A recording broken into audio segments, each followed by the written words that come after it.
Siriwo tindiwonga Jose Chameli wabula nga ndiwonga fani wa Pallaso ekijja kusula ako Pallaso nga bwe guyita lunaku lwo nga 9 June lunaku lwo buwanguzi bwo zisijja kwogera nnyo bigambo bibi annamawulire muli bakwano waffe bebaza bannamwe balinye tuba nti mututuusa bantu ako Pallaso nze ndi mujulizi wo kyati ndagira sibentuusa ono tayagala kukumba wentuula nnoomyemu my brother bino byange si byange kyolunaku lwange naye kujjukiza olulala mukama wange olabaga Pallaso Amanyi family oyamba okukumba wentuula taata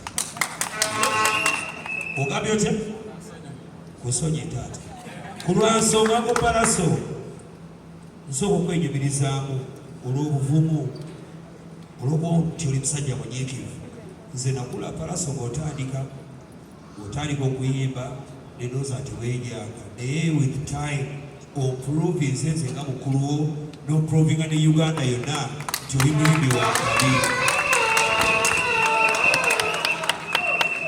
basebo ne bannyabo Pallaso mubi nakigambanga bannamawulire nga mulowooza nti mpaana muganda wange obudde butuuse amazima geeyoleke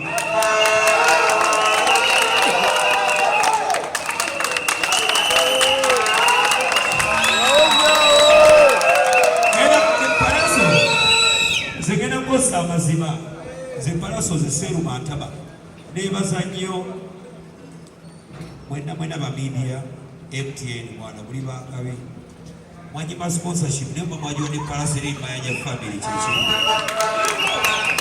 mwenda kuogera Pallaso kaseeruma ntaba Pallaso kasinakola gwanga mujjego waina okusookayo nentula ne Pallaso nemugambango Pallaso kantimo enkubo zennawo nenyuganyo Pallaso okwebaza okukyanga sitani Bannayuganda mwenna mbakowoola mu ddoboozi lyange bakwano bange buli amanyi tuwogera Dr. Jose Chameli ng'oyagala Uganda music beegayiridde mwenna mujje muwagire Pallaso si lwokuba ti muganda wabula tuwagire ekirungi neebaza bayimbi bannange mwenna abaagala Pallaso namwe abatakkiriza mujja kukkiriza neebaza Fig Maika mukwano gwaffe Fefe Busi gwe DJ Fig Ismaili nga nnyo naawe kwebaza nebaza wizomanizo ndeyako Pallaso above all nga tuli byokusinza tugenda kukola mwenda June. You're such a great man.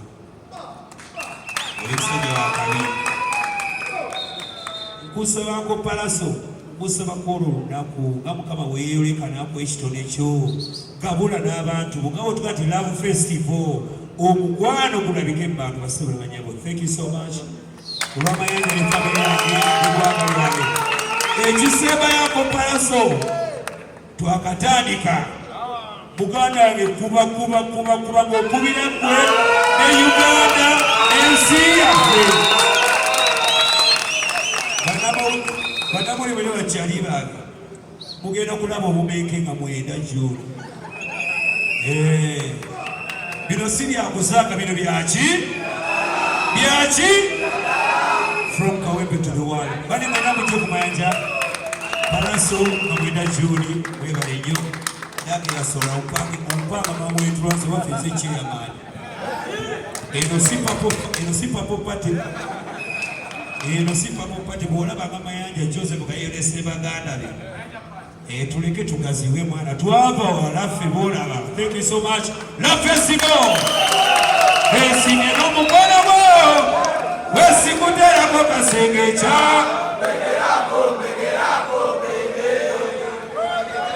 Mabwena Judi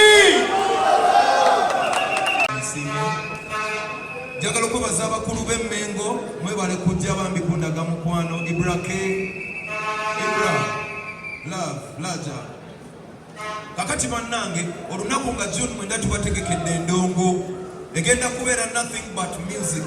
Tetugenda kwogera bingi nnyo naye tutegese endongo.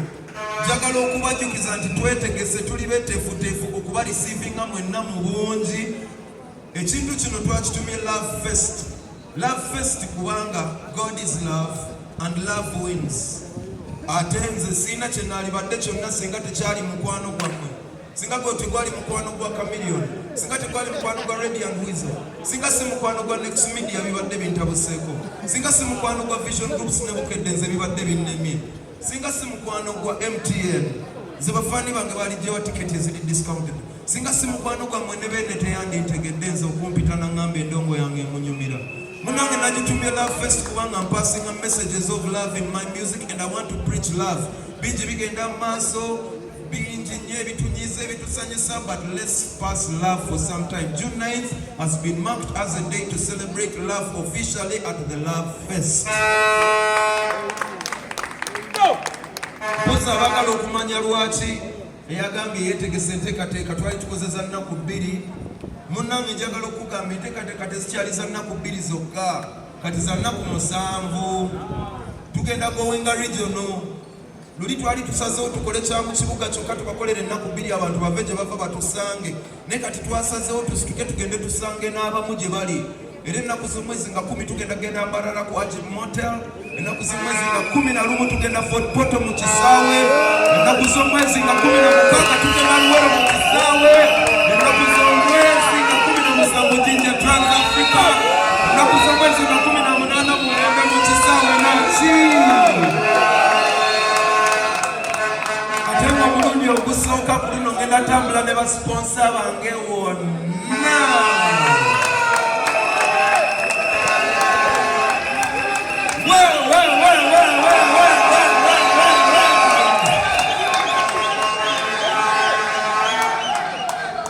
Bannange njagala okubajuliza nti tuli beeteefuteefu.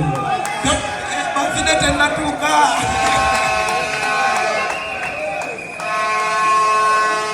Bannange njagala okubajuliza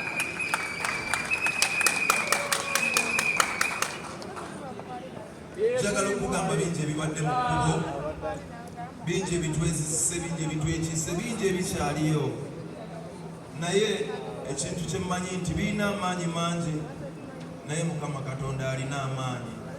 Ebimu biyinza okuba bitusobola, naye Mukama Katonda abisobola. Njagala nsooke nebaze ba sponsors bange, njagala okwebaza mu ngeri ey'enjawulo MTN,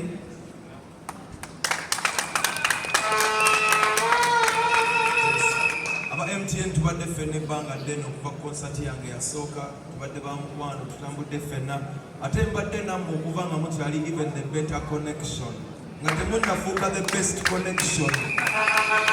Tuzebitambula ffenna, mbeebaza nnyo, mwebale nnyo okuzikiririzaamu, era enzigina zammwe temuzigalanga eri kampani yange nange nga brand, to looking forward for big and brighter relationships for the future and betterment of our industry. Njagala okwebaza kampani endala gye bayita